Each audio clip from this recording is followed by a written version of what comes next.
a year of those in consecrated life. And it's a wonderful feast day for that, for what happens. See those words, quite extraordinary thing. They took Jesus up to Jerusalem to present him to the Lord. I ask you, to present Jesus to the Lord. Quite extraordinary. The Son of God being presented to God the Father. It was just an occasion, but it's an occasion to illustrate his relationship with God. We need occasions to do that. Taking of vows, making a promise, dedicating oneself, anniversaries of when we've done it.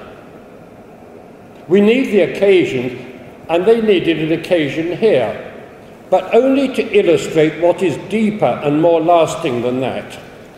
Consecrated life isn't an occasion, something which is lived. So, what we've read this evening is one of the joyful mysteries of the Rosary. You've said the Rosary, this is a joyful mystery. This is the first of the 7 sorrows of Our Lady. Joyful, sorrowful, the two going together. I think the distinction really is a human one. This child is to be rejected. A sword of sorrow will pierce your heart. That seems sorrowful. But it wasn't happening at the time. That's going to come later and stretched out, not a particular moment. So if you said to Our Lady, well, how do you feel as she came out of the temple? She would have said it lovely. Oh, wonderful. Oh, the baby was so good. Yeah. And we say it's one of her sorrows. The moment of consecration is a moment of great joy. The unfortunate thing with priests and religious, people keep saying, oh, what you've given up. When you got married, did anyone say, oh dear, you can't marry anyone else now, what you've given up? Well, no. We concentrate on what is given to us, what is the joy of consecrating one's life to God our Father. Don't think of the negatives that are offered to him. The chances we have missed, the girls I might have kissed, Lord, to thy Eucharist, take and receive. No, it's what we're given to the Lord. It's a wonderful occasion of being taken to the Lord. And afterwards, though, the cross will come. And Jesus said, okay, beforehand, get it right. Do you know the price of what you're doing? When they built this chapel, I don't think they just started building. They've taken an estimate how much it's going to cost. Even to get it painted before you do that. You don't just start doing it. And Jesus took that as a metaphor. You don't just build and then see if you can afford it. And for a person wanting to follow Christ, he says, know the price. One great saint, a man called Edmund Campion, who was tortured to death, just a year before that, he wrote a thing that said he knew what was going to happen to him. The expense is reckoned. The enterprise is of God. It cannot be withstood. So a person consecrating himself or herself, it's not all, when they say the things you give up, that rubbish, well, I suppose they are given up, but the cross which comes, which Jesus promised, is much more than that. But on probably quite smaller things. I think when we get to heaven, and see some of these great saints, say, I don't know how you managed that.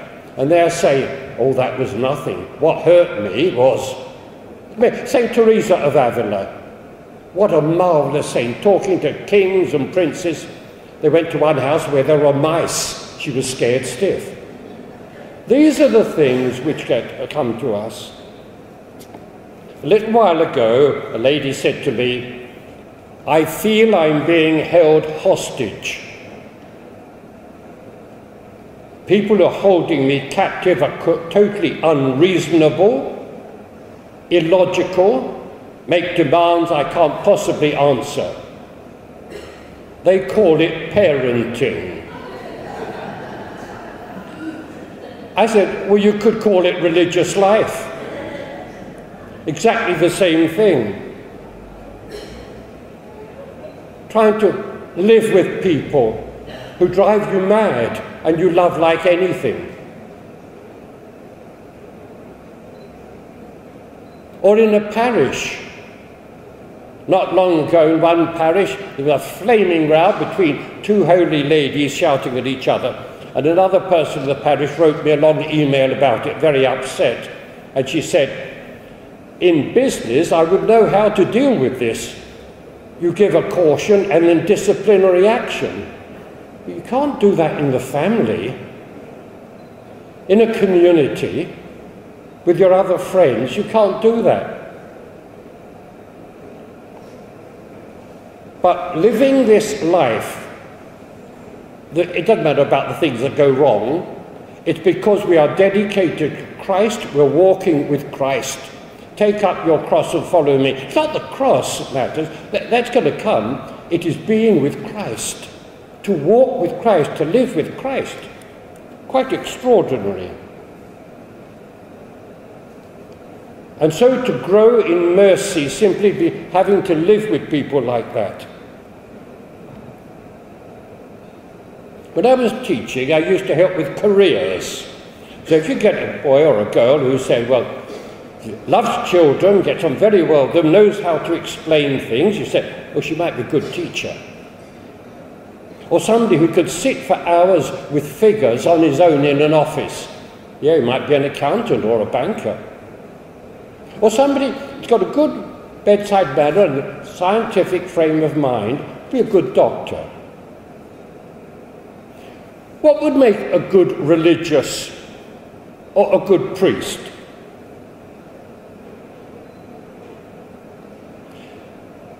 Someone who has failed so badly that in despair he or she cries out to God to help because they can't cope.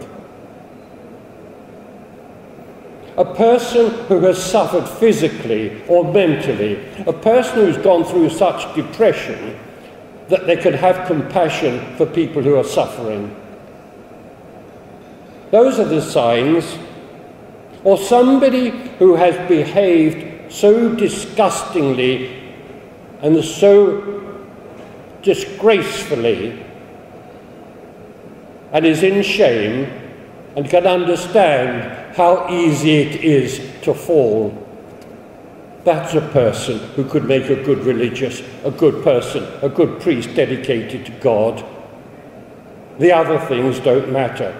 It's the ability to depend on the Lord because I can't manage, and to have real empathy and sympathy for other people who can't manage. No, nowadays, when a person wants to join a religious order or become a priest, they have all sorts of tests. Psychological tests. Oh, I don't think I would have passed, but these days they have them. And then at the end, they come before the bishop or the rector of the seminary, who's going to tell them if they're accepted or not. So imagine the student coming in a bit nervous, and so the bishop, he looks up and he looks at his paper and he says, "They tell me that you think you know it all, and you're confident that if we're looking for someone who is courageous and resourceful, you're the obvious one we should have. But in practice we find that when the going becomes difficult, you're the first one to chuck it and turn away." I gather that when you were told that in following Christ in this way, you were embarking on a life that was bound to lead to failure and collapse of the whole system you'd set up. And you said quite confidently, that must never happen. The tests have shown that you think you can walk on water. But when you find out what is really involved, it becomes obvious that you're quite incapable and you have to call to someone else to bail you out. And he puts down his notes and says, "Yes, Peter, I accept you as my first apostle." Perhaps it is with failure and dependence on Christ that we do it. Is it a sorrowful mystery or a joyful mystery? To be with Christ is joyful. To be with Christ is wonderful, even at the foot of the cross. We talk about the sorrows of Mary, but they brought her into union with Christ. And compared with that, nothing else matters. They took the child Jesus to Jerusalem to present him to the Lord. And that is what we do during the Mass.